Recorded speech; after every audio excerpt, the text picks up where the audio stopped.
Ali Baba'nın bir çiftliği var. Çiftliğinde kuzuları var. Me Diye bağırır çiftliğinde Ali Baba'nın. Ali Baba'nın bir çiftliği var.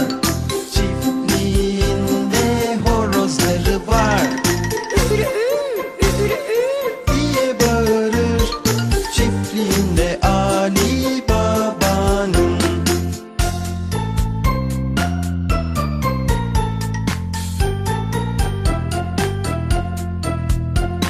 Ali Baba'nın bir çiftliği var. Çiftliğinde köpekleri var. Hap hap Diye bağırır çiftliğinde Ali Baba'nın. Ali Baba'nın bir çiftliği var. Çiftliğinde kedileri var. Diye bağırır çiftliğinde Ali Baba'nın.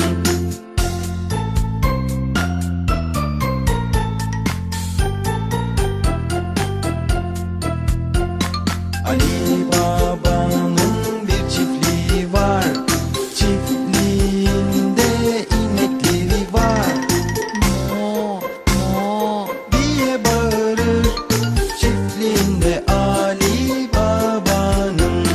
Ali Baba'nın bir çiftliği var. Çiftliğinde tavukları var. dak dak Diye bağırır